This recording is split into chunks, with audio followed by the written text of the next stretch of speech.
Make it count. Leave your heart and soul out on that field.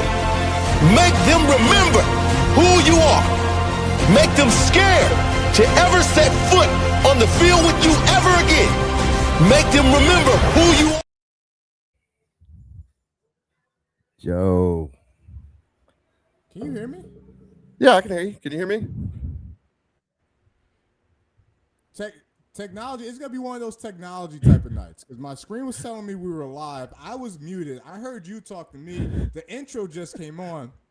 Needless to say, this is the Snacks and Clay Talking College Football Show. Shout out to everyone that is in. Shout out to everyone that is tuning in. What's going on, Snacks? How you doing, man? Man, just fight through another one, man. I'm so ready for this season to get started. Can't wait. Bro, can't wait. Matter of fact, good news and good news.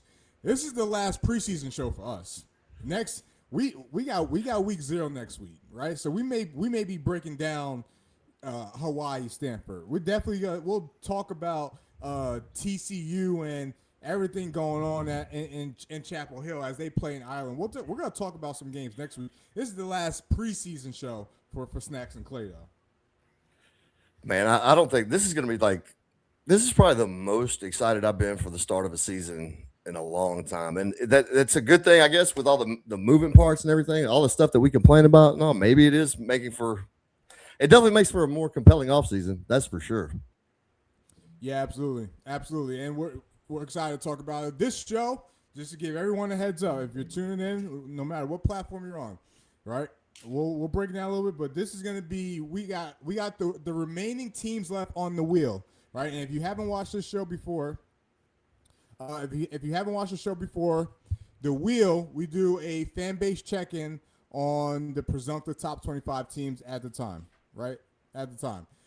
So we got about 6 teams left. I don't want to drag this into the season, right? So we're gonna finish them tonight, right? We got a little bit of mixing in there, but we're gonna finish them tonight. My volume, can you hear me, Chris? Yeah, I hear you good. All right, Chad. Let me know if you can hear me. I got a message saying my volume's a little shaky. Just let me know what's going on. But without further ado, let's dive into it, man. Hey, 340, right? 340 subs on College Sports Crew. Who would have known it only took Sweet Tea and the SEC to come and kick this thing off, bring in a couple of subs after their show last night, right? So we're gonna keep this thing rolling. All right. Let's see. We'll go to the chat real quick. Chris from Georgia. Georgia high school kicked off today, right? Football is back. Shout out to Buford, right? Chris's favorite school. My guy Kenny, go Gators. What's up, big dog? Hey, we got football next week, Kenny. Right? We got football next week. I know the Gators don't play, but we got some football next week. All right. And then Chris goes, I think it's my TV because phone sounds good. All right. Well, at least I sound good on your phone. So, again, big show tonight. We're breaking down the remaining 6 teams on the wheel, presumptive top 25. I got notes here. That's how you know there's a lot of things that have to be said and to be get off my chest, right? So, let's go ahead and just kick this thing off with the first team, right? Let's go ahead and kick this thing off with the wheel. All right, let's see what team we're gonna land on and talk about first, right? In this fan base check-in. So we did Michigan last week. Let's see where the wheel takes us first on the board tonight. No Georgia. Vanderbilt. We got Vanderbilt tonight. All right. So let's talk about the Commodores, right? The best quarterback in my opinion in Vanderbilt history is Jay Cutler, but that could be a topic for another day. Vanderbilt, man. Talk to me. What are your thoughts, storylines going into the season? How do we feel about the Commodores? Or how should fans feel about the Commodores? That's a good one. I mean, I think they caught everybody by surprise last year. You know, nobody was expecting Vandy to be the tough out that they were. Played big in big games. Diego Pavia, runner-up for the Heisman Trophy. Great season. That's all where it starts for me was with him as far as that team. You watched them play last year. He was so dynamic and created so many mismatches on his own that you just wonder, is this the year that Vanderbilt returns to being Vanderbilt without him? Or do they have someone else step up? That was a pretty elder team last year. I don't know what all they're bringing back as far as that goes with all the the 5 and 6 year player thing that was been going on. So that's the big thing. Can they keep it together? Can they keep rolling like they were? Or do you think that they're going to return to being the Vanderbilt of old? You're a little choppy on my end. I'm gonna exit. I'm gonna exit out real quick and log back in. Just give me 1 second, okay? We got a comment up there. It says maybe Pavia can come back with an 8 for 8 rule. That would be fitting. And if anybody was going to do it, it would definitely be Pavia to be the one to come back and do that. But if y'all got something in the chat about Vandy, let me know. I'm a big fan of their coach. I like the physicality and the attitude that he brings to that program. It's going to be hard for them to duplicate what they were last year, because last year, they're coming out as the hunter. People aren't going to overlook them so fast. And Vanderbilt traditionally is a weird place to play. You've heard stories, Saban used to talk about going in there and getting lulled to sleep by the crowd that isn't really there. And next thing you know, you're in a dogfight with a team that is well coached, especially now with the coach they have now and the offense that they put together in a very physical style. So it easily could be something where they could repeat. But at the same time, man, we're talking about Vanderbilt and we're talking about the SEC, and this isn't baseball. This is football. So it's going to be a hard one for them to repeat and come back at that level like they did last year. It's just like Jamada. How's he going to just leave me out like this? Right? You back? There you are. Maybe I was just testing your solo skills for today. Solo skills? Man, I can BS with the best of them. Yeah, right? Yeah, I think I caught a tail end of what you were saying, and obviously there's a Pavia comment in the question. I think that's the main storyline going into the season, right? What's life after Pavia? What's life without Diego Pavia? And who would have thought a quarterback from New Mexico, right? Or New Mexico State? Sure. Yeah, he was I think one of them two. I never heard of him when they signed him. Yeah, who would have thought a quarterback coming out of nowhere would have changed a program, almost a Curt Cignetti type of change for a program that's had a Indiana type of career, right, to what they became last year, or over the past couple of years. That all, I think, starts with their coaching too, man. Like, I really like the head coach that they have there. And, like I said, I was saying while you were gone, can he, instill those virtues, like that physical style, that tough game? And he had a lot of older, smarter players on that team too, which you're seeing now is a big trend with success, is how many snaps these guys have before they get on the field for your team. So if they're fielding the same type of team, I can't see them not taking a huge step back, even though with all that said, that they could be good, that they've got, if they've still got the older talent and all that. But man, he brought so much to that team. Yeah. Chris got them at the bottom, like bottom, like behind Arkansas bottom. Ooh. Like almost regulated from the SEC bottom. Yeah, I mean, I can see it. It's not out of Chris character for them. What did you say? I said it's not out of character for them to be down there. I mean, last year was the offset, the oddity. Yeah, you're right. My guy Kenny in the chat, Clark Lee is a good coach, but he beat Napier. Yeah, he beat Napier. Lasted longer than Napier too. They also lost their tight end. Yep, Eli Stowers. So when you look at Vanderbilt, some of the guys that they have, or some of their core pieces coming back, you think about wide receiver Julian Sherrill. All right, he was I think he's on the Blitnikoff watch list this year. Nothing crazy, but over 780 some yards and 7 touchdowns. They're going to be led by their run attack. I think Cedric Alexander's kind of slept on the SEC. Guy averaged about 5.4 yards per carry last year. So it'll be interesting to see how he builds on top of that. And honestly, most of their defense is returning, or a good portion of their leadership on the defensive side is returning. So, when you take a look or take a step back and look at Vanderbilt, maybe they got a good enough foundation where they might not be at the bottom. Below Arkansas, man, that's saying something. Some of the and I think you look at some of their transfers. They got Cole Adams, wide receiver from Alabama. I'm sure Ian and Austin know about Cole. They went and got Ja'Cory Thomas from Old Dominion. He had a good year with the other quarterback that went to Wisconsin, who transferred up there. Ricardo Jones, a safety from Clemson. But needless to say, Dabo is on record saying that was probably the worst Clemson secondary he had, right? So we'll see what Ricardo could do. But listen, this all comes down to the 19-year-old freshman, right? Let's just cut right to it. Jared Curtis, right?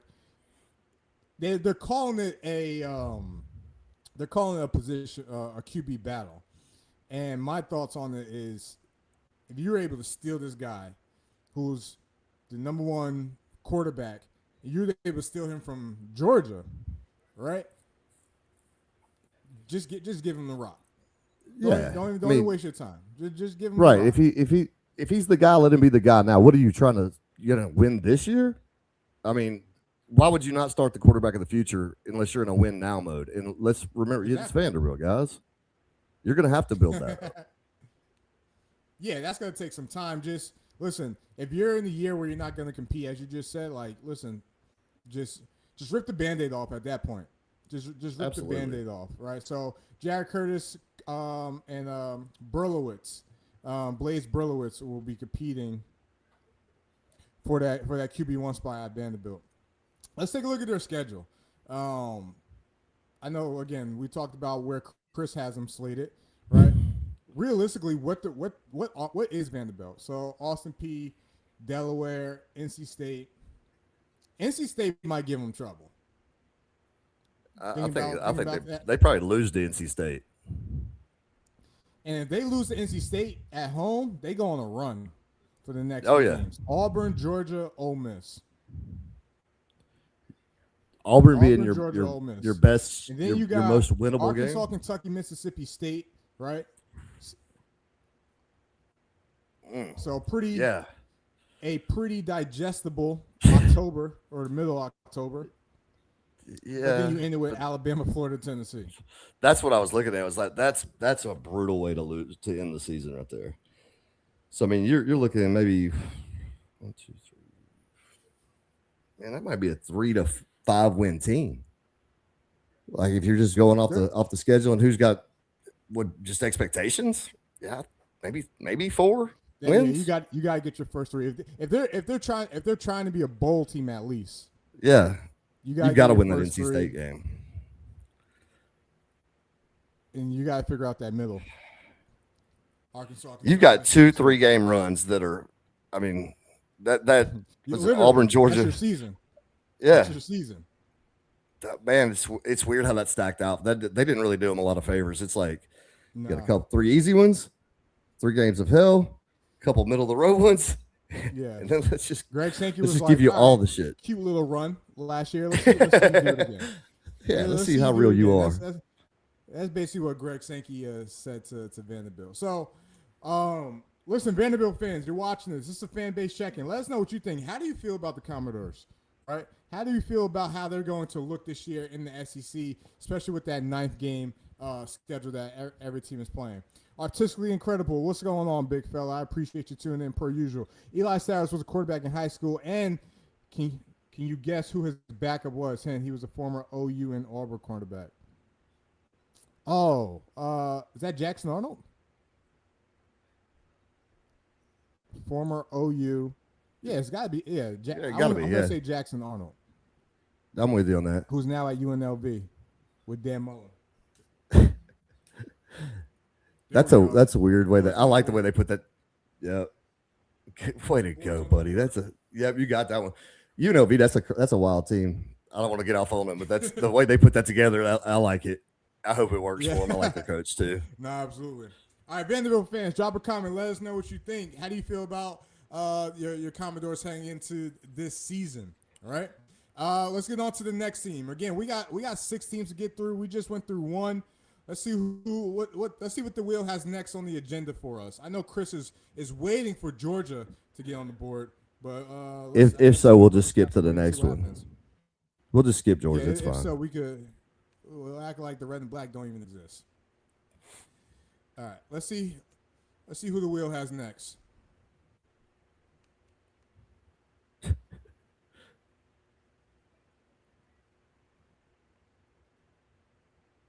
Where are we going? We're going to the Washington. We're going to the pack of the Big Ten. These We're are your going to the guys, pack of the man. Big Ten, Washington.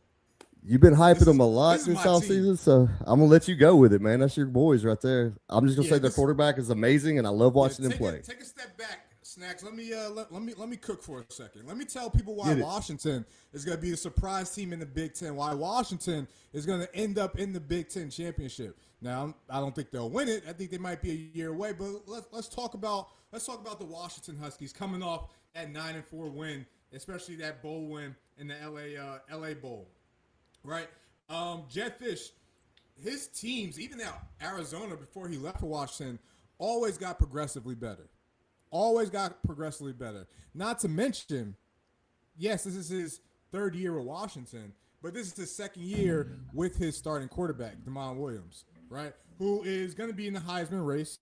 Well, you see the schedule here in regards to how that plays out, especially early in the season, right? And I think whatever has happened in the past, guys, they just got to put that behind them at this point. You just got to put it behind them at this point, and it's time to get on with the season, right? You look at their roster. We talked about Damon Williams, right? Desmond Robach, receivers returning. Dexter DeGroff, tight ends returning. But what I like is their offensive line, and this is why I'm high on Washington, right? Look at this snap. Look at the snaps of the guys that are playing. Your left guard, John Mills, sophomore, freshman All-American. Landon Hatchett, senior, returning starter. Garion Hatchett, seventh-year senior, returning starter. Drew as a party, senior, returning starter. And then they got a true freshman, Cody Green, who's probably going to start at left tackle. But 4 out of 5, I'll take that. Now. I don't like that my true freshman's at left, but maybe Cody's just that dude. Maybe Cody's Cody's just that guy. Will Campbell started as a true freshman for LSU, and that worked out pretty well for him. So, yeah, him and who's the other buddy? Because they came in with 2 Frazier, top tackles that year. it was him and Frazier, I believe, was the other one. He ended up swinging down to guard, and then they brought somebody else in. But yeah, they had 2 freshmen on that team. So yeah, just having one. If you got, I mean, you're looking at like this 4 out of 5 with a ton of experience. It does suck that it's your left tackle, but really in the offensive line game, it doesn't really matter. If you've got a weakness, they're going to find it, regardless of if he's played 1 year or 3. So left tackle or center. And I like the combination. At least my quarterback is a vet. All right, so Right. I could maybe live with the fact that I have a younger cat on the O line.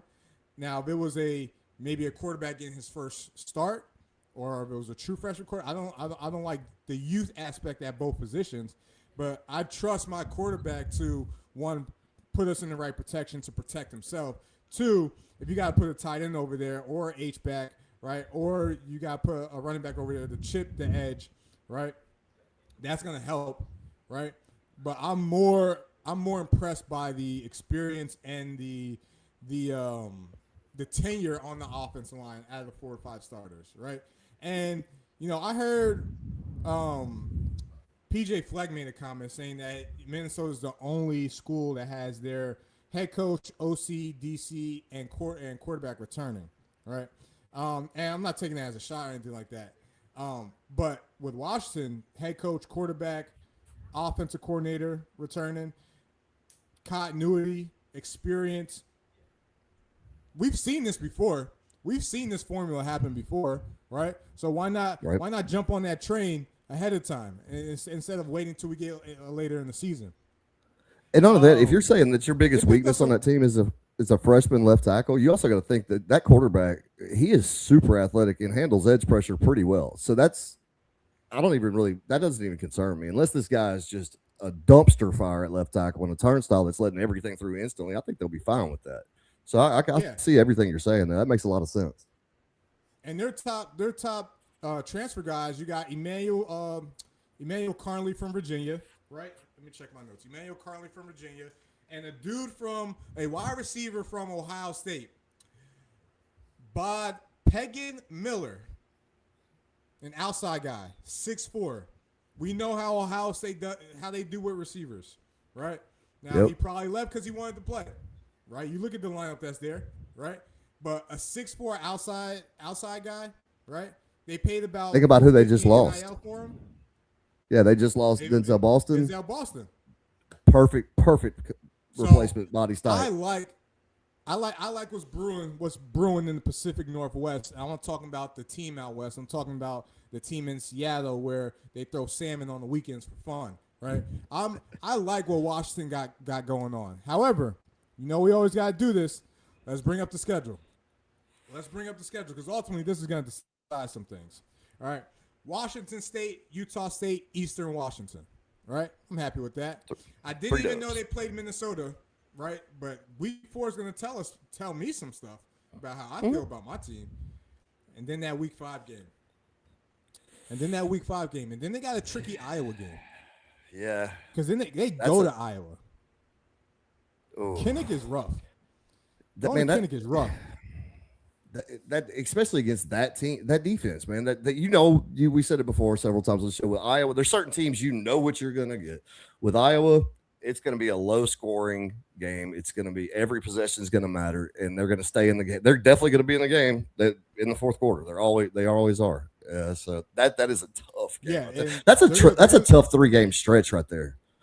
Like low key, that Minnesota game, like you're saying, I see them as like a gatekeeper team, so to speak. Like you got to be this tall to ride this ride. That's going to let you see where they stand right there. Because they're real, but they're not like powerhouse real. They're a team that always gets somebody. It's weird.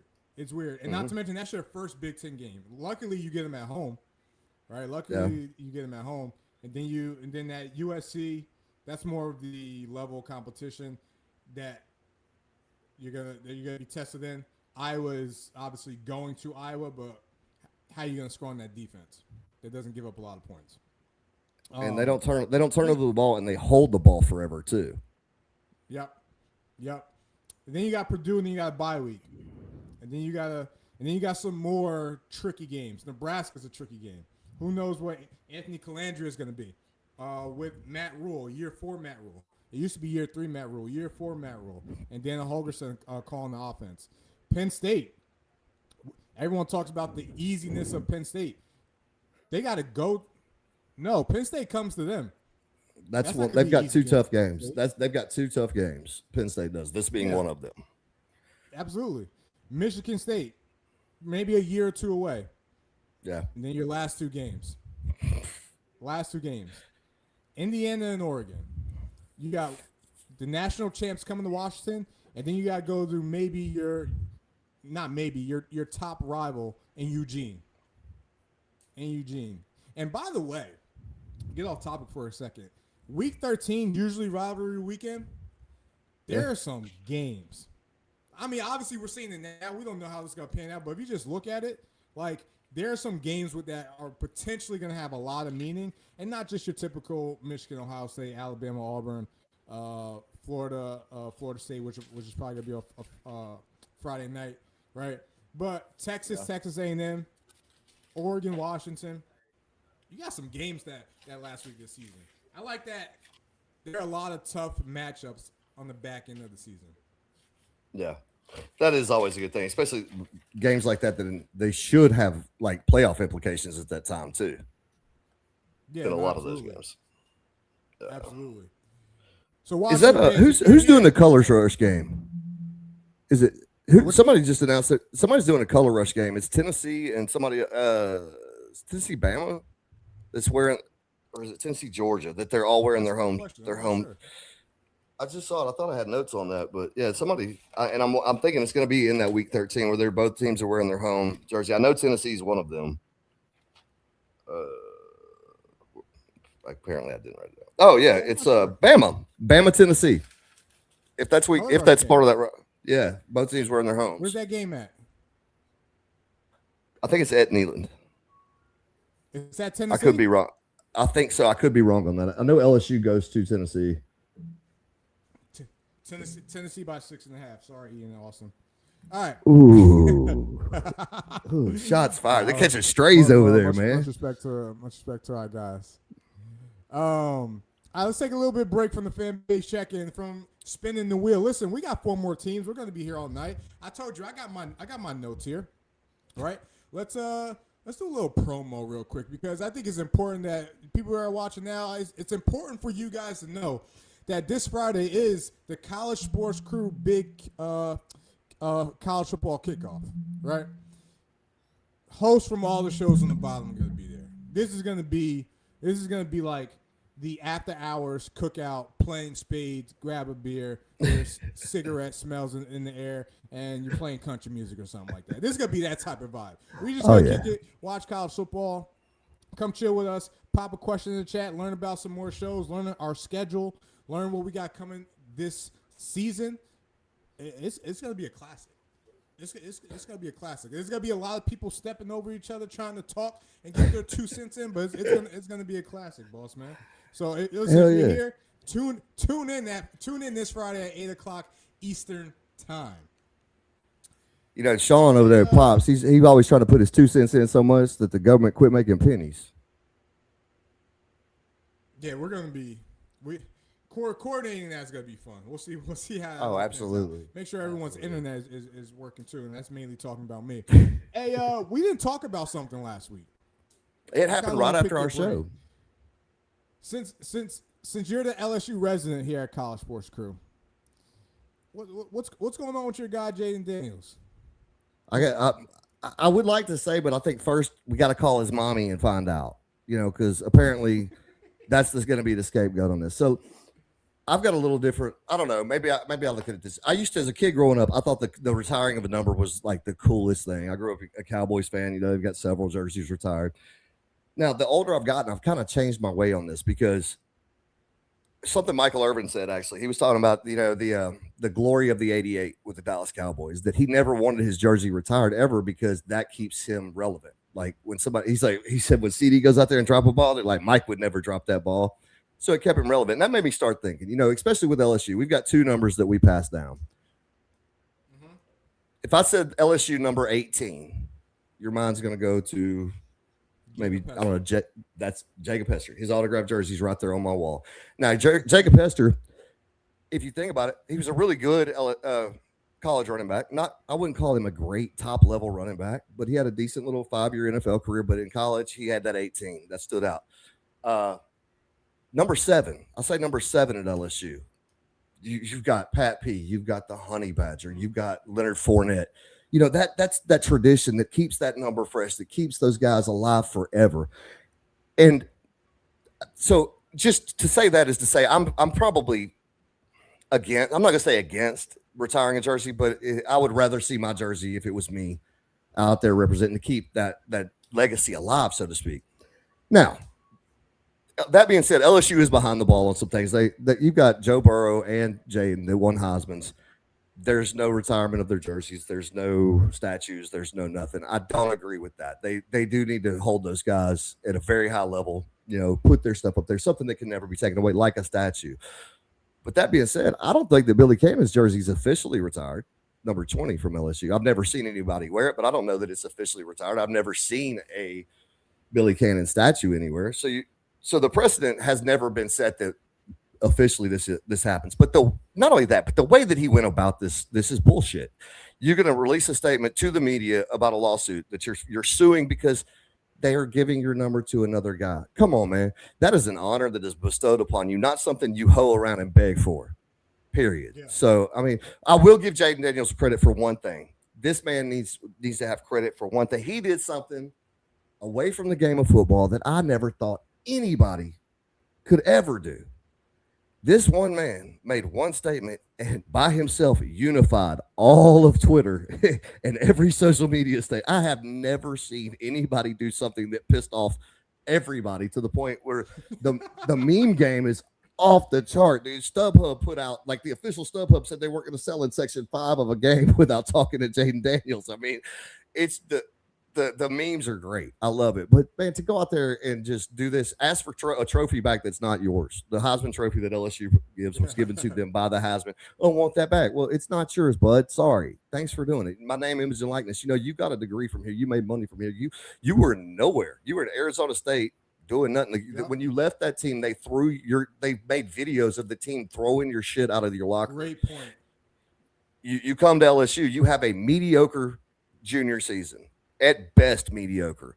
Then you come back your last season and you do light it up. You had one of the greatest seasons I've seen, like just phenomenal. What he did against Florida, not to dig up wounds, that was an amazing performance. We can end it right here. We don't have But to undo your first true fan base, the first true fan base that was at a national level, that was behind you, that would support you, to go out and attack the university like that. Leonard Fournette said it the best. You're never bigger than the program. When you're coming from a program like LSU, you're never going to win in the court of public opinion. So what are you doing? What is his end game here? What did he think he was going to gain by doing this? And I guess I'll drop it there. But Jaden, do better. Gotta do better. But also, like, bro, you're in the NFL. Like, you over here crying about numbers and NIL, and bro, you're in a position where, like, you're in a position where you're gonna earn a salary where you could probably pay the LSU's roster for the next 5 years. Or you're gonna wash out. Because don't act like he's been like lighting up. He had a really great rookie season. He's been injured since, in and out of games, and hasn't really performed. There's a good chance that we look back 5 years from now and Jaden Daniels is Vince Young.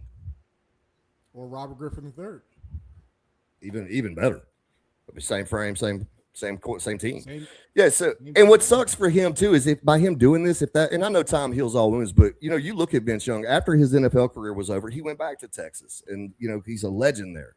He had something to do with the team, coached a little bit, or did something with the team, and you see that with a lot of guys that were great college players that didn't quite work out in the NFL for whatever reason. They end up back at their colleges and doing that, and you just unplugged yourself from that. Not that he's going to need the money or something, but everybody needs purpose.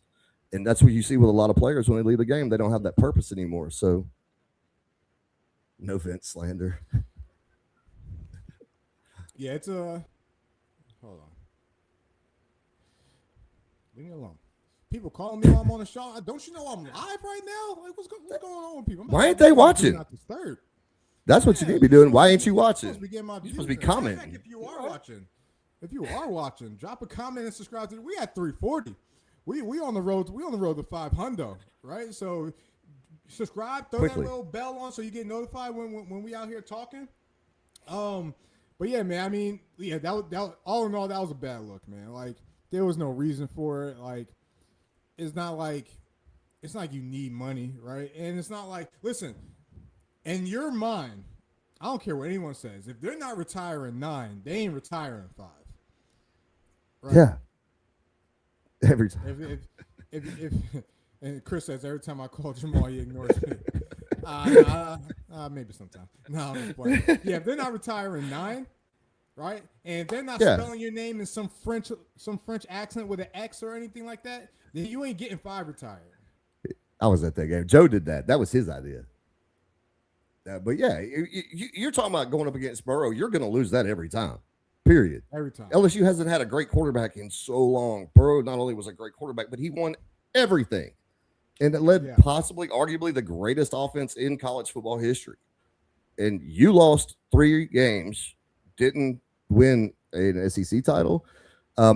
He did, however, make it. He's in the Hall of Fame kind of in Georgia. There's a picture of Jalen Carter holding him towards the rafters like this in one of their training facilities. So, I mean, there is that. He is famous across the SEC. Like he's about to rock bottom him or something like that. I remember when that happened. I was like, oh, that's a – I was like, I'm never going to not see that one. Like, that's definitely going to be coming around again. I like to show my age every once in a while. Hey, our guy, Artistically Incredible, said absolutely no Vince slander. I'll tell you what. I love Vince. To this day, best national championship I've ever saw. Yeah. And I had a friend who actually went to the Rose Bowl. Watched that game. Wow. That was a wild game. Even just watching the documentaries, you remember like the talent that was on the field, right? And then I agree with him here. I agree with him so much that we're in the same boat because last time the Rams were bad, Jeff Fisher was our coach. So I blame. That's Mr. 8-8, bro. That's right. Mr. 8-8. We lose it. We lose this season. It's Jeff Fisher's fault. It's not McVay or Snead's fault. Right? It's Jeff still blaming Fisher. I'm still blaming him for everything. So, all right, let's go back to the wheel. Let's get some more teams. Let's go to team number 3. Let's all bring this up. Not Georgia. Not Georgia. we're out here trying to say our prayers here.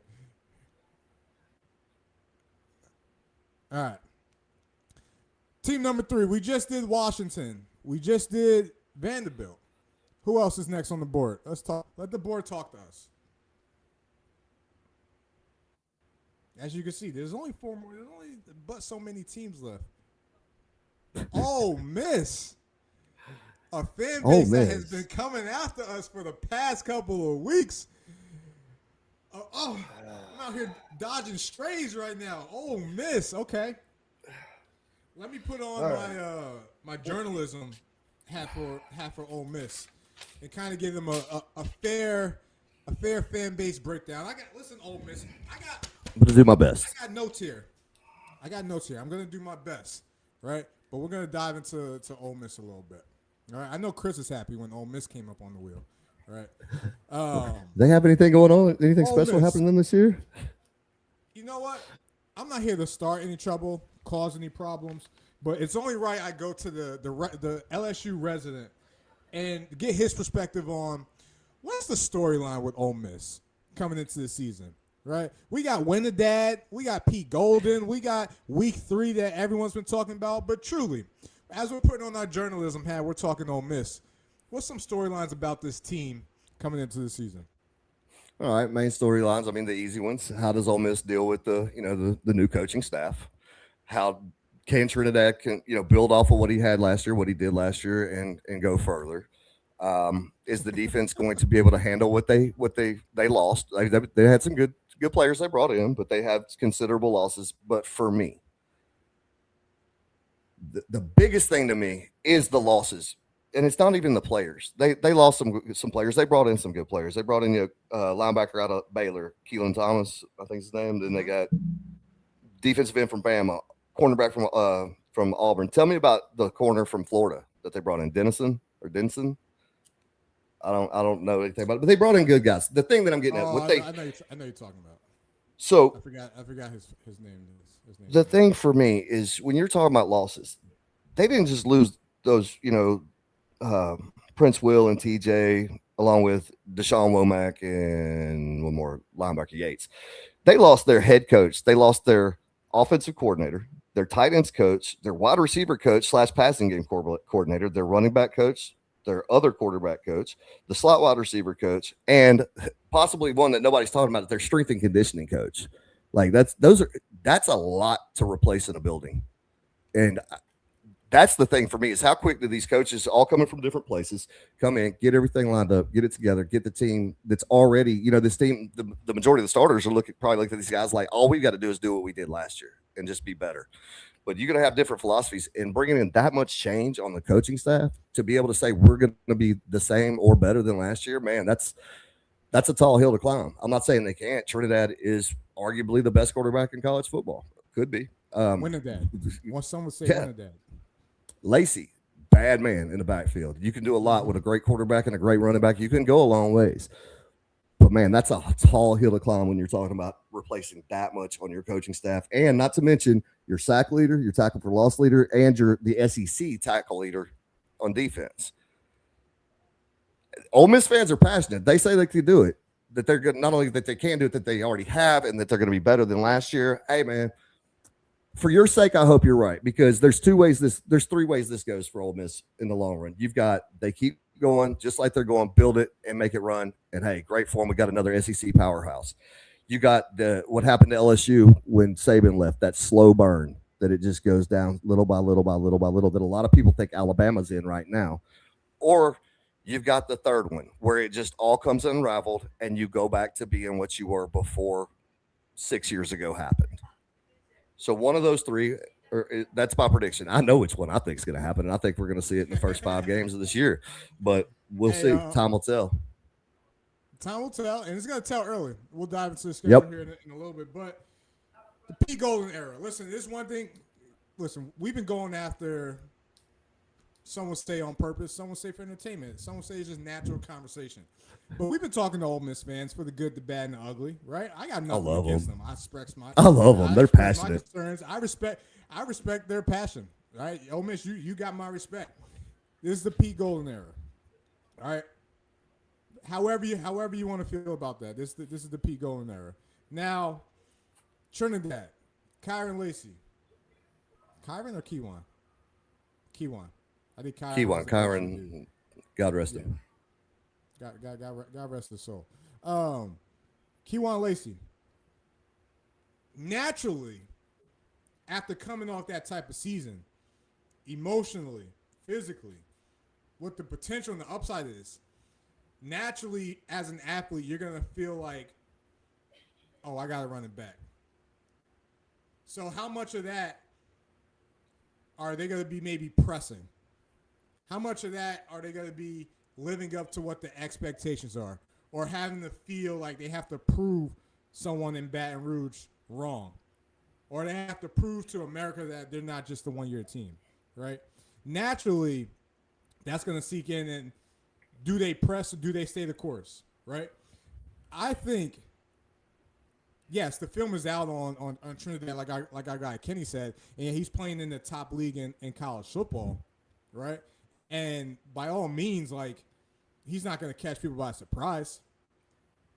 So it goes back to the conversation where you lost, as you mentioned, you lost key members, the offensive coordinator, the play calling, the style, the chemistry, right? It's not just you lost Lane and not just you lost Weiss, right?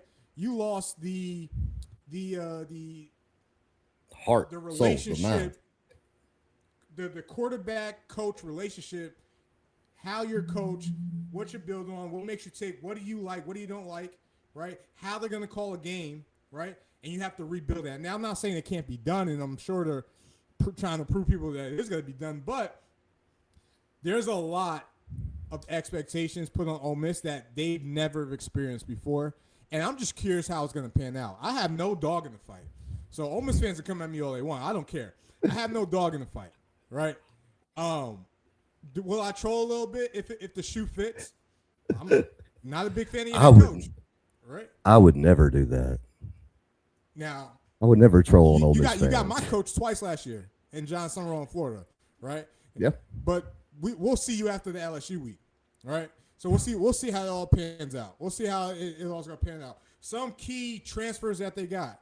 A big one, Jonte Cook from Syracuse. Big grab. Because they lost some receivers now. Yeah. They lost some playmakers, right? Yeah, they lost two to the NFL. Yeah, 2 to the NFL. 144 for the 49ers.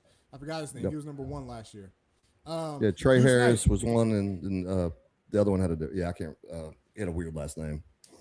Fast burner guy. I know exactly what you're talking about. Deuce Knight, the quarterback of the future, right? You think about the transfers or just some of the other returners they got. We talked about Trinidad. We talked about Keywan Lacey. Some receivers that are going to play: Caden Lee, Deuce Alexander, right? Jalen Braxton, Antonio Kite at cornerback, right? And they got some other transfers as well too, especially up front, right? We're gonna see how it pans out, Ole Miss. We're gonna see how it pans out. Matter of fact, let's give you guys kind of the Snacks and Clay fall simulator, the win-loss win game when we look at your schedule. Louisville week 1. They're a 6.5 point favorite at a neutral site. I'm saying it's a loss. I'm sorry. I'm saying Louisville's a potential loss because I think Louisville's a lot better than people think. And Ole Miss, they're gonna come at me for it. I got the ammo. I got the stacks. Get them. We gotta wait till week 1. We gotta wait till week 1 when we talk about that. You'll bounce back versus Charlotte, and you're gonna need to. Hopefully. Right? Yeah. Because then it's that week. Then it's September 19th, that week. Right. We all know what's coming with that week. That game Max right so there. Excited he came to hold his composure. He's over here praying to the good lords above, right? This game comes sooner, faster than later. I'm just excited for it, really, man, because the passion that's going to be on the field on that day is going to be reminiscent of the old school football that I grew up watching in college. You know, just smash mouth. They're going to be the first quarter of that game is going to be unreal, just with the licks that are laid. These guys are going to be so amped up. That's the biggest hype for me. How I think it'll go, I think LSU. I think it's going to be very close and competitive for the first half of the game. I think LSU is going to pull away towards the end of the game, just on overall. Because I think Ole Miss's roster is top heavy with talent. Like I think they're really, really good at some places, and then it kind of thins out as you go down the roster. I think that's going to show up in the second half. Now, so that if we're right, that puts them at 1-2 going to Florida. And I'm going to say this right here: you made the big one about Louisville. Win, lose, or draw against LSU, they lose to Florida. And let me tell you why. Because of exactly what I just talked about right there. Damn straight it is. You got Florida right there coming off of that LSU game. As an LSU fan, I've seen LSU lose games to Arkansas because they played at Bama the week before every year.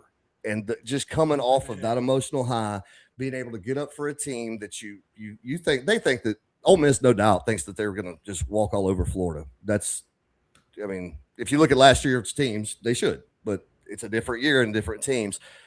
That's going to be the letdown game for them right there. And if this thing happens the way we just said it's going to, the way I think it's going to happen, if they start the year 1-4, 1-3, Golding is in some shit.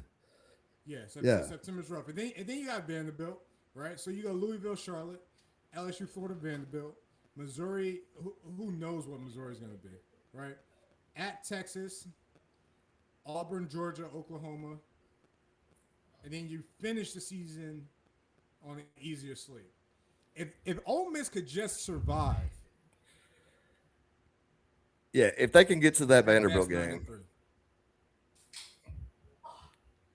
I could see that, man. They can survive the emotional roller coaster that they're about to go through in the first 6 weeks. I mean, you've got 6 maybe 7 losable games, like games that you're going into going, this team has got the talent level to play with and or beat us. They're Louisville, LSU, Florida, Texas, Georgia, Oklahoma, and some would say Auburn. So that's why 6 or 7 that could be losable games. That's tough. That's a tough road, especially with all the turnover and the fact that they're getting all those. That they got 3 tough games in the first. They got 3 tough games in the first 4 weeks with a lot of new. That's scary for anybody. It's a tricky slate for them because this is a team that can't afford to get off to a slow start. Like they absolutely cannot. I'm not even just talking about the LSU game. I'm talking about like they cannot afford to get off to a slow start. And I think one of the benefits of playing Louisville or a competitive team week 1 is that it forced you to kind of speed up your urgency to like, all right, like we don't have the Wofford or the Charlottes or the, Mississippi States to kind of test out what we have week 1. We get right to it. So we'll see how it all pans out. But Ole Miss fans, listen, I love you. Snacks loves you. Maybe sometimes. Drop a comment. Talk to us. I already know where it's coming at. I don't hate you guys. I like Trinidad. He's one of the best in the league. I don't trust your coach at all. Like I said last week, I've never once, as an SEC fan, gone, "Oh my God, this week we're going up against the Pete Golding defense." I know statistically they had a really good defense last year, but they just don't, like you talk about Venables. That dude's defense scares me. This one doesn't. Yeah. It's just there. It's just so different. Yeah. David Stone's a dog. Good tackle for Oklahoma. And they're gonna harp on the playoff run. And listen, you guys represented the SEC. I'm giving you your flowers. You beat Georgia. Sorry, Chris. All right, you took Miami to the wire. You got as far as we could have got as a conference. Thank you. Appreciate that. That year's in the past, right? That offensive coordinator no longer there, right? Granted you got a new offensive coordinator. I know how you guys feel about him. I get it, right? But there's still something to be said about everything that they went through, everything they have to do to get ready for this season. And there's a one team in Baton Rouge in purple and yellow that's kind of a dark cloud hanging over the first 2 weeks. Not saying that they're scared, but maybe it's on there. Everyone's mind in the state of Mississippi, including Mississippi State fans. So, and that Charlotte game there almost does them a disservice. Real quick before. You got me? What'd you say? That Charlotte game being right there, it's kind of a disservice if you think about it, to the mindset of the team. Because let's say they go to Louisville and let's say they win, have a good game, they win. Yeah. The press isn't going to be asking Trinidad Chambliss anything about Charlotte that week. So he's going to have that whole team is going to have 2 weeks of just on top of everything they've had this whole time of just getting that hammered on them. And hey, man, it's one thing to be the up and comer. It's another one to be the champ and people coming for you. So let's see how they handle it. Handle the spotlight like being the hunted, just like we're talking about Vandy. I'm going to live in Ole Miss message boards. I want to promote so much LSU that by the time the game is over, let's start breaking down these Florida Gators. Let's start breaking down these Florida Gators. Ain't no time for break. In the chat, we got. I just clicked on someone. Going to be interesting where Cook plays Texas. Yeah, that's where he started off. Chris says Chandler's about to cook improved Snacks and Clay wrong. We'll see. Listen, no, because we're both. He has no chance to prove us wrong because we both think he's good. We just think he's on a bad team. And his coach got a bunch of question marks. You know how you playing Mario, you hit the box and that question mark comes up and you don't know what's about to get? That's how I feel about Ole Miss. I don't know what I'm about to get from Ole Miss. All right, Chris, I owe you one more. We're at 341. Hey, Chris. Hey, Snacks. We gained the sub through the channel. I told Chris we gotta get 342 before the night's over. We still got a couple more teams to get through. All right, let's spin this dang wheel one more time. I was interested when Ole Miss was gonna pop up. Who's next? Texas. Who's next on the board?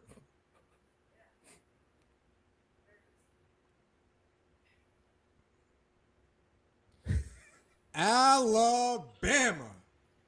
Chris, the wheel is just not feeling Georgia, right?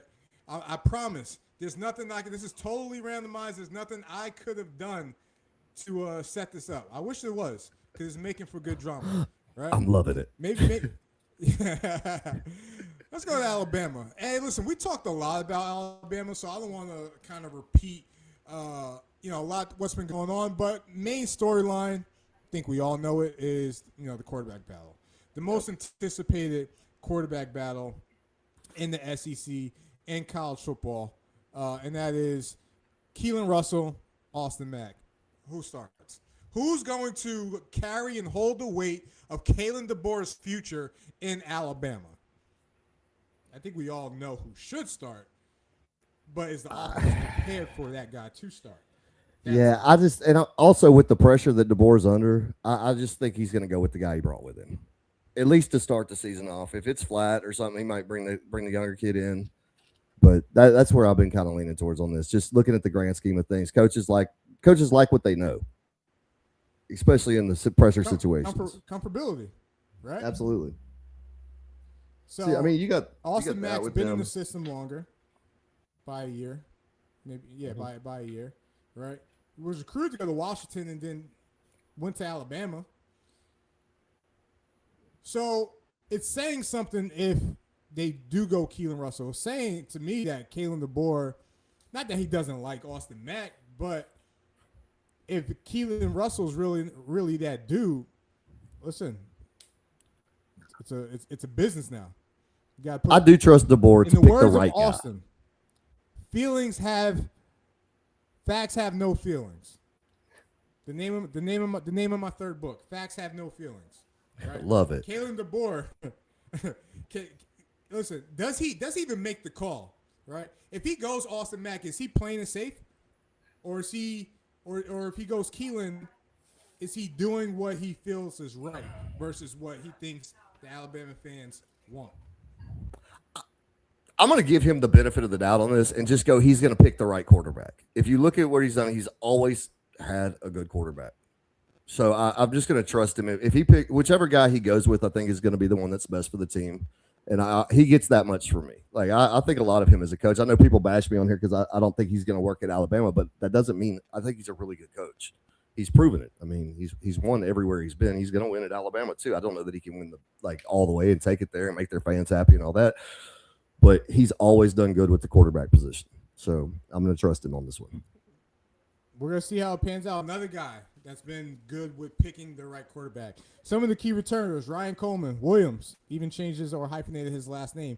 Xavier Brown and Bray Hubert at safety and defensive back, right? Not a lot of, I guess, dudes up front, right? Not a lot of the big uglies. A couple freshmen that could be playing. You think about running back E.J. Crowell, right? That could be getting some action. Linebacker, they're trying. Xavier Alabama's Griffin. trying to get back to their roots of dominating the running back position, right? But listen, the trenches worry me for Alabama. I can't phrase it any other way. I've said it before. That's why I want to keep beating the dead horse. But let's dive into the schedule and see, kind of get an idea what Alabama could potentially be. All right. They're I so know we went hard for through me the to schedule pick. Before. I struggle with them. I still don't know because tricky games in the beginning. well, just not only that, but you're talking about a team whose biggest weakness to me is their O-line. Like that's like the greatest unknown. So it's hard for me to judge an Alabama team when I think of Alabama team when I'm sitting there saying, and out of their coaches on mouth, their pass offensive line has looked okay. They need to work on their run game. That is so, it's hard to wrap my brain around to even get There's who a this game team missing really in here is. too because they play South Carolina. Maybe that's the. It's South probably Carolina's one of those games in the beginning, in the first 4 weeks, I think. Is it behind him? Probably behind. But That would put him South Carolina week home. 7. Granted, they get it home, but South Carolina's always played Bama tough. We're talking about South Carolina. This is why I like South Carolina. I don't know about their own fans, but South Carolina took A&M to the wire. Didn't know how to finish the game. South Carolina gave Alabama a game last year, could not finish the game. Lenora Sellers hurt. O-line, a shit show. They went and go get a new offensive coordinator, right? Nick, whatever his name is, Nick Harbor, right? Yeah. He's not doing track. He's focused solely on football, a 6'5" sprinter. Right now, granted, he's like more him. of a one-trick pony when it comes to routes, right? Yeah, long But if I speed. got That's the all height he and got. the speed. And I can run straight. Right? I'm throwing it. Put the 12 band on him. I'm throwing it. Yeah, he's it's the only problem I have with Marsh is like it takes him a little while to get to speed. Not Marsh, yeah. So it just takes. Harbor. Him and Nick Marsh actually kind of remind me of each other. But it does take him a little while to get to speed. He's got really good long speed though, and he is hell to deal with. He is a big physical dude. Yeah, it's gonna be interesting. My notes here I have is Alabama a playoff team? How do you say no to that? I mean, it's Alabama, but at the same time, the reality We're of it going is on brand bias though when we say that. I know. It's so hard not to helmet That's the tricky watch. thing. It's hard to detach from the brand and look at the possible reality of is this team going to make the playoffs? And if they're going to make the playoffs, what's their record? Like does 9-3 get into the 12-team playoff? I think it does. I think there will be a 9-3 team in the playoffs. How many of those I don't know, but the way we've talked about so many teams, literally every team, and every one of them are like, man, the schedule. It's really, other than Penn State, nobody has an easy road to get there. So I think the SEC, like we said before, is going to cannibalize itself to an extent, especially with the 9 games. And you might see 2 3-loss teams from the SEC make it. And that's going to piss off some group of 6 teams. We're gonna see as all depends out. Alabama fans, talk to me. Drop a comment. Let me know. Are you a playoff team? How do we really feel? Right? I know who you want a quarterback. How do you feel about the board? What does this season have to look like for the board? Right? Drop a comment in the chat. Let me know what you guys think. All right. You ready for the next one, boss man? Let's ride. Now, before we go to team number 5, I do want to give a shout out to Jaden Daniels just to see if it's okay if we could talk about team number 5 here, right? I don't hear him coming at Snacks and Clay. Our funds ain't where they need to be. He ain't getting money. Hell no. You better ask your mama for that money. I could throw 5 on a piece of paper and hanging in the back if you want something retired. That's the most he's getting from our end, right? Otherwise, you could. I'll even Chris put his jersey up in here, man. I'll put his talk to jersey the up in boss here. man, Chris, when it comes to this, the college sports crew and NIL. Hell yes. All right, let's go to. Hold on 1 second here. Texas. It's gonna be Texas. All right, we got 2 teams left, and ironically, it's two teams from listeners and followers that are active in the chat. So I appreciate you. Right. So, who is team number 5? See what we got here. This is the part of the show where Chris really questions our loyalty to him. Because we're saving Georgia for last. We're saving Georgia for last. That might have been the best spin of the wheel and the 20-some odd teams we've done it, right? Artistically incredible. Shout out to you, my guy. This is your segment right here. Let's talk some Texas ball. Let's talk some Texas ball. You know we had to get Arch in here. Absolutely. You know we had to get Arch in the picture. Texas. The team that artistically says we finally beat Georgia. That's the bar. Texas, the team that everyone's saying national championship or bust. The team that is questioning Sarkisian for his job. The team that possibly is the most talented team in college football on paper. They got a quarterback. They have a receiver, a true receiver, a 1 and 2, honestly. They got a pair of running backs. Yep. They got a left tackle, right? The defense, he's hurt. They got an edge rusher. Yeah, Gooseby did get hurt. Doesn't sound too serious, but, we'll see. But Texas, not what the country feels about Texas. Snacks, how do you feel about Texas? I'm so torn on this team. Okay, I've got them. They're my number 2 team right now. Well, we're doing a part of the college football show we're doing on Friday, guys. Is we're gonna have our cumulative top 25 as a group. But I'll tell you, I've got Notre Dame 1 and them 2. They've got so much talent. But then you start thinking, who's their coach? What has he shown you? And then it comes back to this. I like Steve Sarkisian. I like his offense. I like a lot of the things he does. But if he doesn't do it now, when will he do it? So that brings up another question. I don't ever remember a time that a team has been ranked as high as this team and had a coach on such a hot seat as DeBoer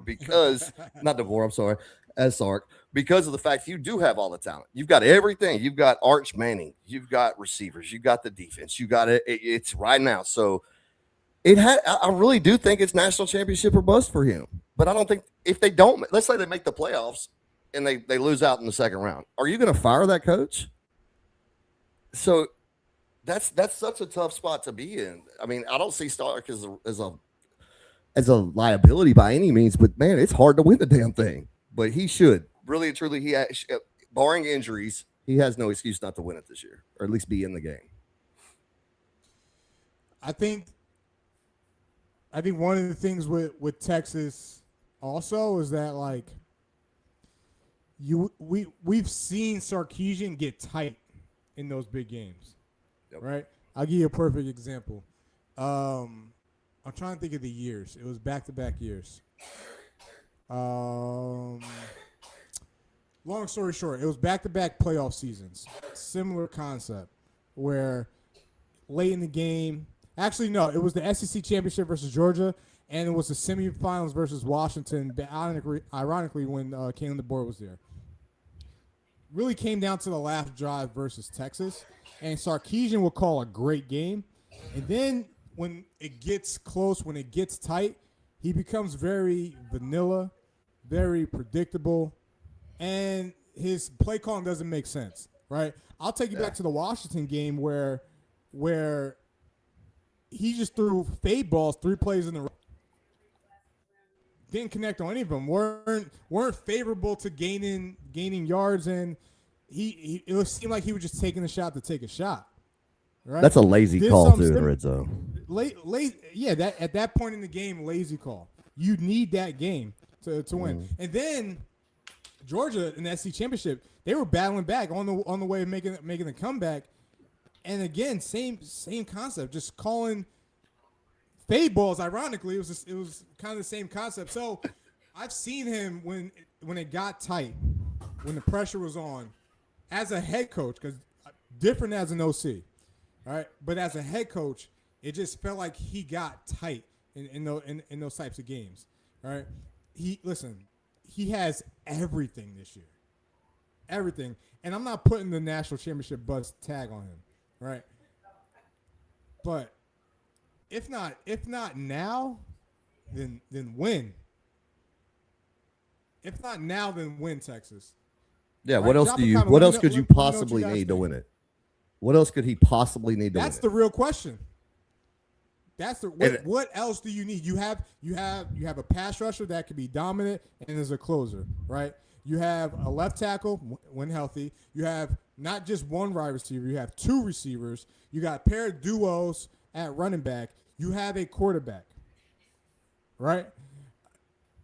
Maybe the secondary is not as great as we think it is. Linebacker position is pretty good. I forgot the transfer that they had there. But Texas literally has everything that Sark can ask for. it? Yeah, That's Sark can ask for. and if we're asking this question, and we just two dudes with two cameras and some microphones up here, ain't got no dog in this race, really. What do you think No the NIL donors are either. saying? Yeah, what do you think the people that are funding this are going to say if they are not in the big game or very close to it at least? At some Exactly. point, people are going to get tired of spending money on no product. I mean, that's just the nature. It is a straight up business now. Yeah. Artistically Incredible says losing Jonathan Brooks. I like one of my favorite backs that season 2 and 23. Hurt Texas. I think if he plays against Washington, we win. You know what? I'm not even going to argue with that because him getting hurt Probably so. really threw the rhythm off as well too. Chris says, if red zone offenses have been really bad for several years statistically, I wonder how much can Cam Coleman help with that. He's a contested catch receiver. Cam Coleman's going to help because he's going to take it off Ryan Wingo. Cam And he can Coleman's catch the going to help. fades. Yeah, absolutely. and like his catch radius is ridiculous, Chris. Like Cam Coleman can catch Artemis 2 from going to the moon. Like his catch, One-handed. One-handed. Like his catch radius is ridiculous. And like honestly, if he didn't go to Auburn and he went to a more competitive school, we'd be talking about 1A, 1B for receiver number 1 with him and Jeremiah Smith. And full transparency. And I think, comes NFL draft time, that's exactly what we're going to be talking about. Yeah. Is 1A and 1B. And I was gonna say this for Friday, but I think Cam Coleman's gonna be the Blitnikoff winner. I could easily see that He's because my he's going to be. Blitnikoff winner. Well, he's got a really good quarterback, and his style, the catches that he makes are going to be consistent every week. You know what I'm saying? It's hard to stop the slants, the outs, the ugly stuff that he's going to do quite well in that offense. It's hard to stop that. So yeah, I think he will. Absolutely. Let's go to the schedule real quick, and then we'll go into the final team. Right, the last team on the wheel, Chris's favorite team. All right, but let's talk about Texas' schedule. Obviously, we're gonna look right at week 2. Right, Yep. we're not gonna Texas State, UTSA. All right, the state is run by the Longhorns.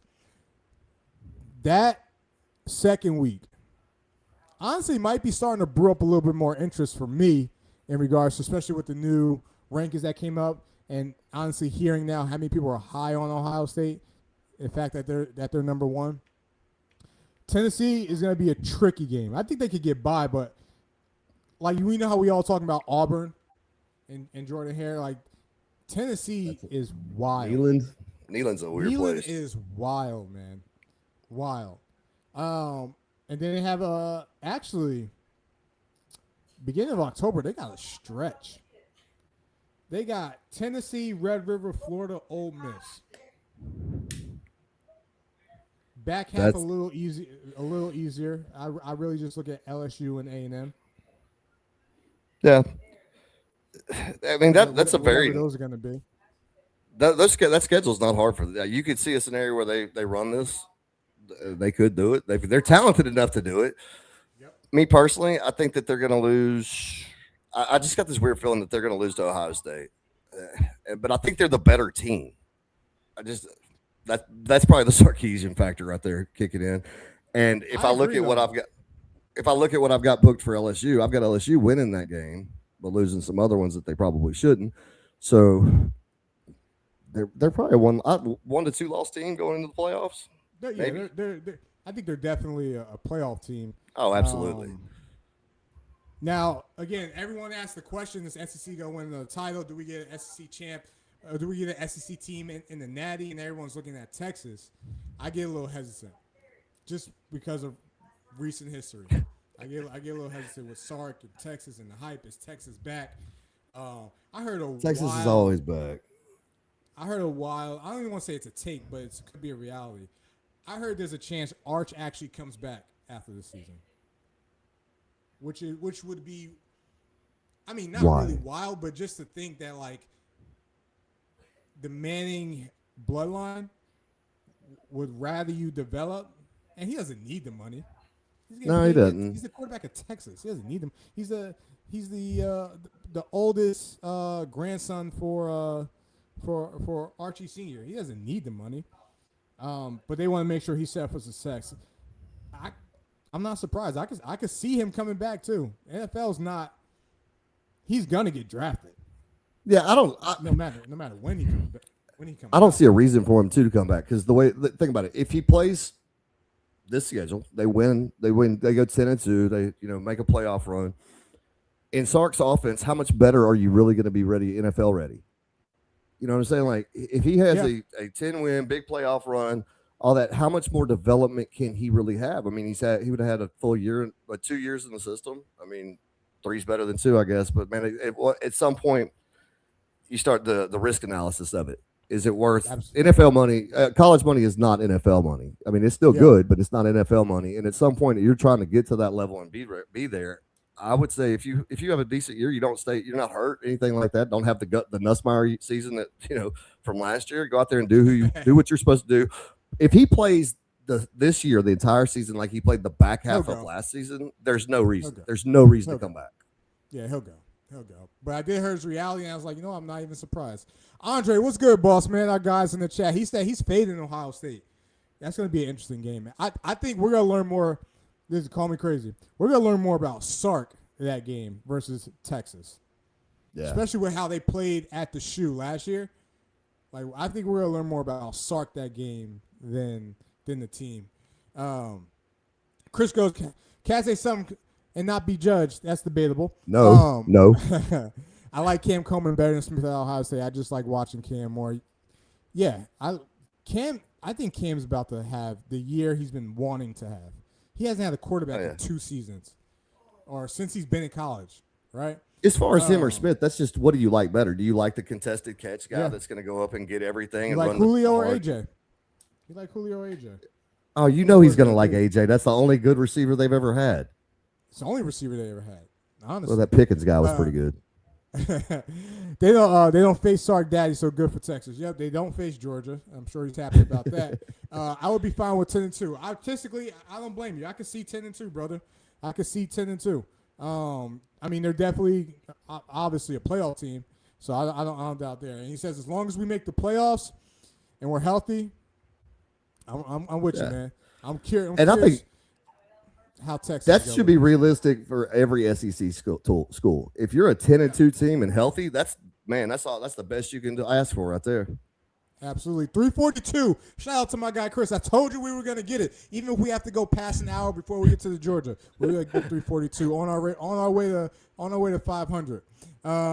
Let's get we're past an hour. Sorry, folks. That's our time for the night. Well, we hit our quota. Hey, there's no need to even spin the wheel. All right, let's just go to the last team and wrap this thing up, right? And for those that have been here, still here, I've done the wheel since February. I did one team fan base check-in, missed a couple weeks, so we're finishing the last 6 teams, right? We're down to the last team. That last team is the G. That last team is a team in Athens that don't know how to drive the speed limit. That last team is a team that's been haunting the SEC for the past couple of years, and I'm talking about Kirby and the Dogs. Kirby and the Dogs. You know what? If Chris was available, I would tell him, come on, just tell us how you feel. But Snacks, talk to me about the Dogs. what should be the storyline for the Dogs heading into this season? Man, I just hope they're bowl eligible by the end of it. no, I can't even sell that shit. All right, no story for the Dogs, man. They're the Dogs, man. You know what you're going to get out of a Kirby Smart team, man. They're tough defense, physical running style, smash mouth, older school type football. That they're going to do what they always do. They've got a couple things they need to clean up just to get a little bit better. One thing they do have, and this is one thing I love about Kirby Smart, is any message to any fan base that's on that schedule right there. If you're playing Georgia and it's the first half and you're up on them, I don't care. You better be up by 24 to 35 points because Kirby Smart and the Georgia Bulldogs are the best second half team I can remember in my life. That if you're not, you've got to be just stomping the shit out of them for them to go away. And they will come back against these teams and make a game and win them. And for that's to me one of the most important traits in a coach is those adjustments and being able to get everybody bought in and get them on the same page. But really, if you look at their team, to be better, all they got to do is Gunner's got to go out there and be the guy that they think he is. That I think he is. He's a tough quarterback, big arm, good guy. I think he's the guy for them. Do that. They need the wide receiver position. They've got to create some explosives and get that. But I mean, we say the same thing. Yeah, I know. And then you look up and they're in the damn championship game with no wide receivers. Their tight ends are leading the team. Like it's crazy because it's so old school. Which leads me to another thing is that they do have an older school style of offense. And I've heard people start whispering, is the game passing Kirby Smart? Is everybody catching up with him? And for me, the answer to that is hell no. Because you can get as innovative as you want. He keeps winning. He's great on defense, great on the offensive line. That's how you win football games consistently. Is the flash in the pan stuff, the spread, the wishbone, whatever you want to do over the years. You control the trenches, you control the game. And Kirby Smart does that really well with his teams. I mean, as much as I hate him, as a rival, I respect him. There's some rivals I don't respect. Tallahassee team, right? We say the same thing every year about Georgia. They need a receiver. Can they stretch the ball downfield? Can they win the shootout? They proved it. Tennessee last year almost caught up to Alabama, right? They could put points on the board. Mm-hmm. I respect Gunner Stockton. I respect the hell out of Gunner Stockton, right? You look at their run game. Nate Frazier, does he take the next step? Right? Does he take the next step as the lead back? Right? Because they're gonna run the ball, right? So it's curious to see how all that's gonna pan out. They don't dabble a lot into the portal. They got a couple guys. Dante Dow played at Kentucky and Oregon. Gentry Williams, a cornerback from Oklahoma. Isaiah Canyon, a 6'4" receiver from Georgia Tech. So they made some additions in the portal, but they're the highest retention rate of any college in the SEC. I'm pretty sure. So that's Kirby, perfect. He's and Kirby's gonna. I'm gonna get this out the way for Chris because Chris asked me this all the way. So I'm gonna ask, as a Florida fan, I'm gonna ask this to Georgia fans: is why do you guys hate on Bobo so much? Right. Like why do you guys hate on Mike Bobo so much? What did he do to you besides win a couple SEC championships? And obviously they haven't taken that next step in the playoffs, right? With winning the first round playoff game, right? But they could say they've done a lot more with a lot less at playmaking positions than more than half the country.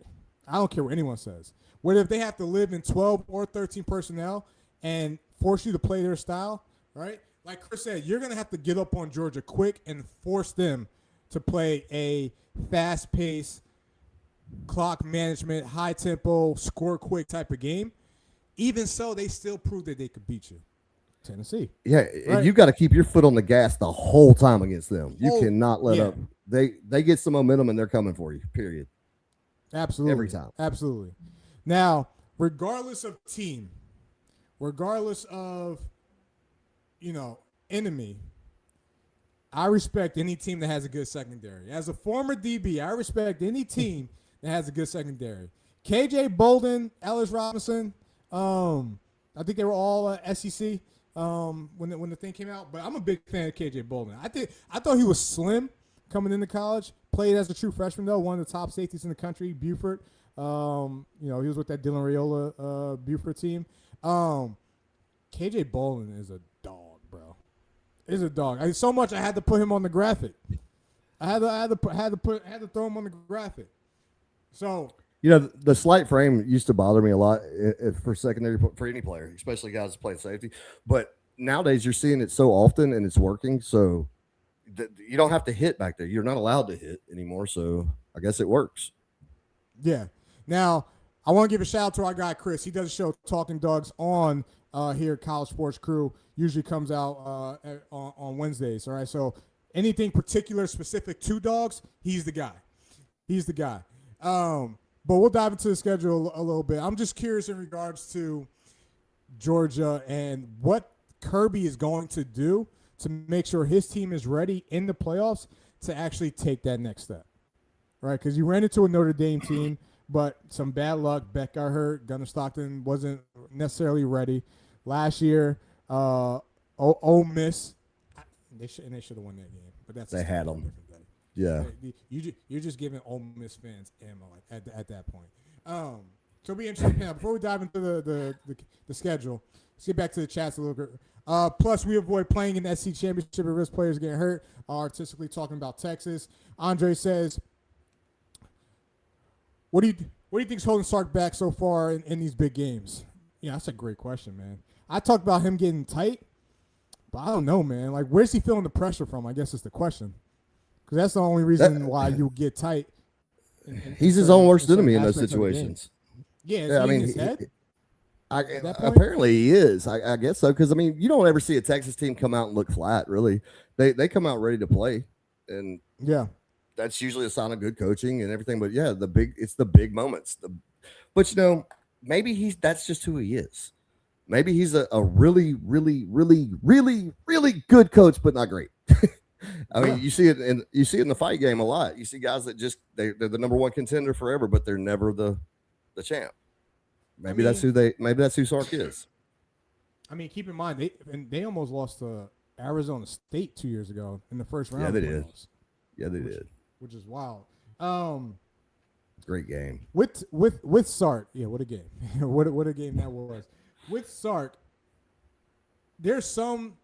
When people bring up the physicality of football, that's something that you don't just practice. You don't practice being physical. That's an identity, right? That has to be like in your blood of being a physical, nasty type of team. And unfortunately, he gets exposed when he goes up against a Georgia or some other schools that keep it close. Mississippi State played them physical last year, right? It's a physical team, yeah.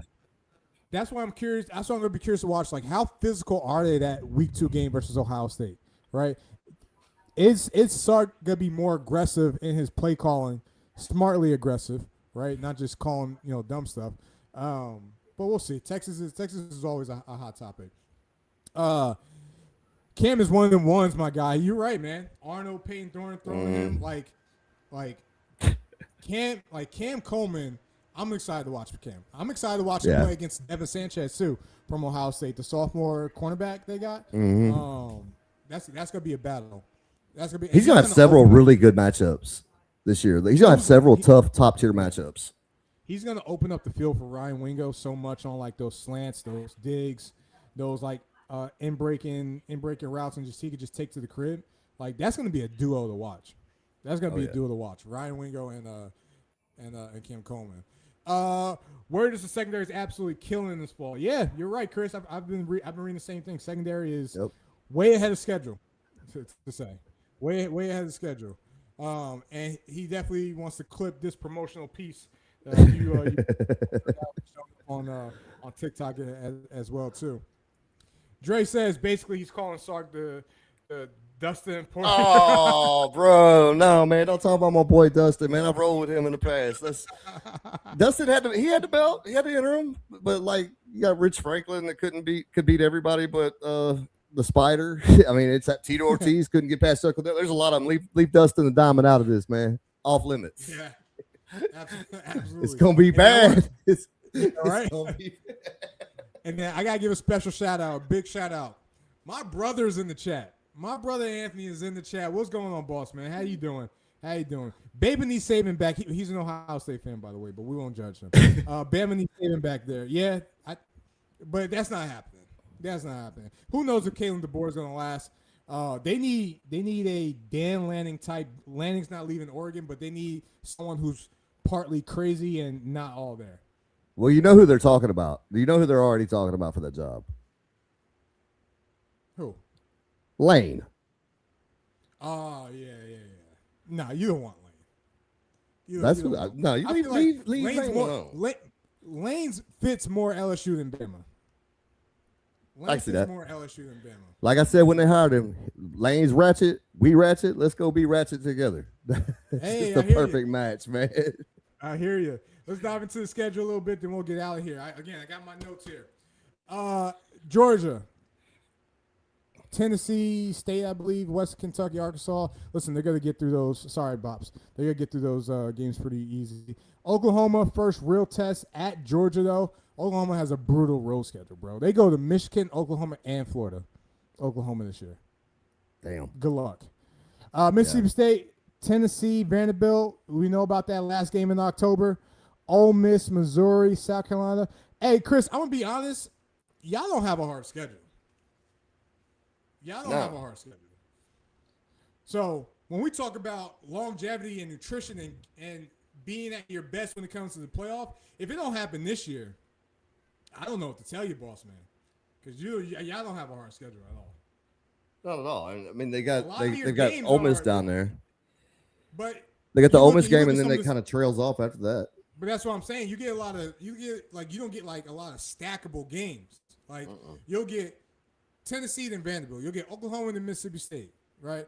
Florida, Ole Miss, Missouri, South Carolina, Georgia Tech, right? Yeah. It's not like Florida that plays 5 top 25 opponents from September 26th to November 7th, right? Or Arkansas from the beginning of the season to the end. They just got screwed. Yeah. Like, I don't know what. They pissed somebody off. Yeah. Ryan Silver from Silverfield? Yeah, He Silverfield. probably pissed somebody off. Hey, with that being said, Georgia fans, tap in, drop a comment. Let us know what you think. How we feel about the Dogs this year, right? How we Got a feel prediction about, over there. How we feel about? Oh, hold on, let's go to some chat before we head out. Lane to Bama. That's what Bama wants. They really want Lane. Andre says Lane will take it in a heartbeat. You think so? I don't think Lane will go to Bama. I don't think he wants to live in the shadows of Saban. I think he wants to create his own thing. You know, and that's what I said too. But it's hard for me to comment on that because I'm like, why would you leave LSU? But that's the homer in me. I know. But I mean, Bama's just as good, if not a better job. I mean, it's right there, same tier. I just think that you're right. I think that if you listen to him talk during all the press conferences on before he took this job, he talked a lot about legacy. And at Alabama, you've got Bear Bryant, you've got Nick Saban. At LSU, you have national champions, but you don't have that guy. Exactly. Which he could become that guy. You don't have that guy. Chris agrees. Pretty easy schedule. He says, not even going to try to pretend it's not. Hey, and my brother says Dogs going 9-3, 8-4. Hey, one of those is a Florida loss last week in October. Biggest cocktail party in America. It's in Atlanta, but we'll talk about that a different day. Hey, we made it. We made it through the wheel. We made it through the final 6 teams, right? We made it. We made it all the way through. Get it previewing the top 25. Started this thing in February. We got to it now. It's football season now, right? Let me put this thing up real quick for all the people in the chat. This Friday, 8 o'clock, it's the College Sports Crew kickoff show. All of us are going to be here. Come chop it up, kick with us. We may go longer than what we did today, but we had to do that because we had to get through the list, right? There's no more previewing teams. There's no more going through scenarios. There's no more debating or assuming what can and can't happen. Snacks and Clay next Wednesday, we will be breaking down week 0, right? We'll be breaking down week 0, going over a couple games. We got to figure out how we're going to score games. Maybe we'll throw something on the line, maybe a care package for the loser. We'll figure it out. I have my notes here today because it helped me get through all 6 teams. Turns out there's nothing on this piece of paper. It's empty. Right, so we made it through, though. We made it through. So if you're still here, one, I appreciate y'all, true loyals. Subscribe to the channel. It's College Sports Crew on YouTube, College Sports Crew on TikTok, College Crew on Twitter, right? Tomorrow we got We Talk Ball. Friday we got the big show. Catch us back here next Wednesday. We're breaking down week 0. No offense, absolutely. But Can't wait. We are football going forward. We're breaking down week 0, and it's time to start talking some real ball, right? 10 days. Thank you all to everyone in the chat for Join in on the locker room conversation. We'll see y'all next week. Make it count. Leave your heart and soul out on that field. Make them remember who you are. Make them scared to ever set foot on the field with you ever again. Make them remember who you are.